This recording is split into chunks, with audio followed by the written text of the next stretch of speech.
Dahulu kala, di suatu desa yang lumayan besar dan rakyat yang aman dan tentram, jauh dari kejahatan, dikejutkan dengan kemunculan buaya. Buaya itu tiba-tiba muncul di sungai sebelah rumah salah satu warga. Padahal semalam tidak adanya tanda-tanda kemunculan buaya dan menjadi buah bibir karena sering muncul di sungai.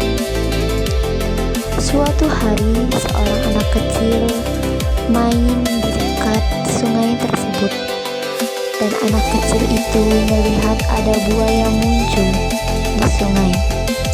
Anak itu berlari ketakutan dan ia bertemu dengan warga. Salah satu warga bertanya kepadanya, "Apa yang sedang terjadi? Kenapa kamu seperti ketakutan dan kenapa ada darah-darah?" Anak itu pun menjawab kalau ia baru saja melihat buaya muncul di sungai dan menggigitnya. Warga pun bertanya, "Di mana orang tuanya?"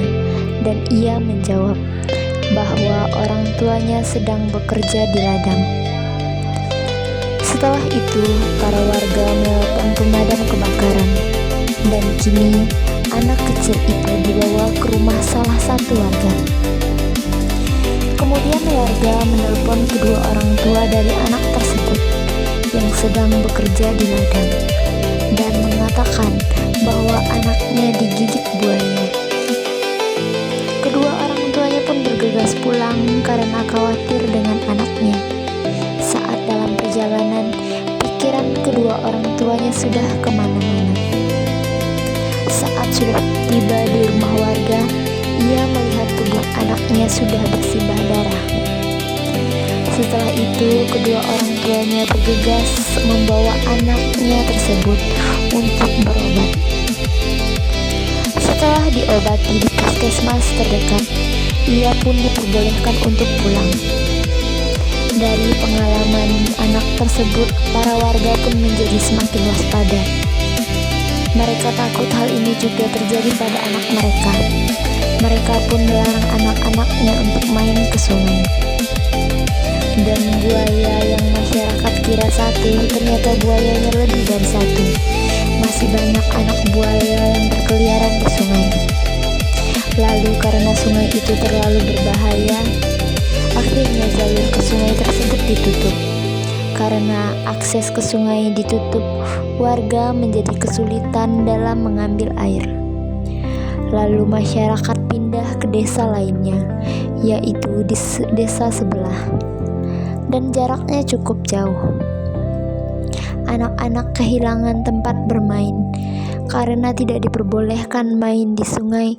Akhirnya mereka bermain di ladang, dan ternyata di ladang banyak sekali ular, dan ular tersebut mematok seorang anak.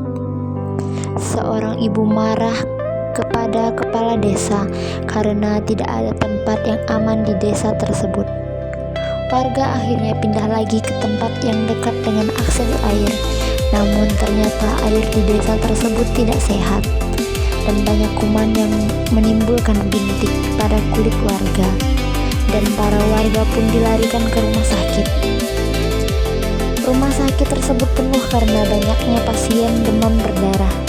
Warga pun tidak tahan dan akhirnya pindah ke kota. Namun ternyata di kota tersebut terjangkit virus. Lalu virus tersebut tersebar luas di wilayah itu. Lalu masyarakat diminta untuk vaksin. Walaupun sudah divaksin, tapi masih ada warga yang terkena virus. Akhirnya pemerintah meminta untuk warga agar melakukan vaksin kedua. Akibat dari pandemi tersebut, banyak orang kehilangan pekerjaan. Saat kehilangan pekerjaan tersebut, warga hanya dapat membuat konten. Namun dari hasil konten tersebut bisa mendapatkan uang, dan pandemi pun selesai. Namun orang-orang masih kesulitan mencari pekerjaan mereka. Mereka pun mencari pekerjaan di toko-toko, dan di toko mereka bisa bekerja mempromosikan barang-barang yang akan dijual agar bisa menarik para pembeli. program pendidikan, bahkan ekonomi sampai menurun akibat pandemi. Namun sejak kejadian itu sehingga anak-anak tidak bisa meraih cita-cita mereka.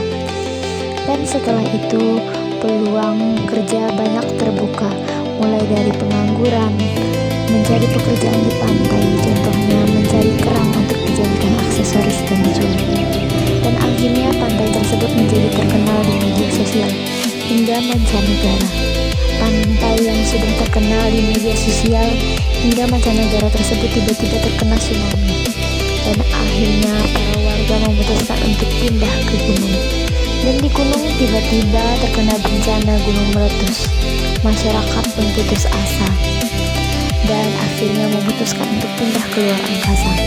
Meskipun di sana teknologi sudah canggih, namun ternyata di sana mereka merasa tidak cocok dan akhirnya masyarakat tersebut pindah ke bumi lagi. Dan mereka memutuskan untuk tinggal di hutan belantara. Tapi di sana mereka kesulitan mencari makan dan akhirnya memutuskan untuk pindah ke desa lagi. Dan ternyata di desa tersebut terjadi peperangan. Setelah peperangan itu terjadi membuat sebagian warga meninggal dunia dan mereka pun pindah lagi dan lagi ke desa sebelah. Ternyata di desa tersebut rawan banyak preman dan dari situ warga membentuk penanggung jawab yang menjaga keamanan di desa tersebut. Namun tanpa mereka sadari ternyata di desa tersebut ada urban legend yang bernama Ali dan Raffi.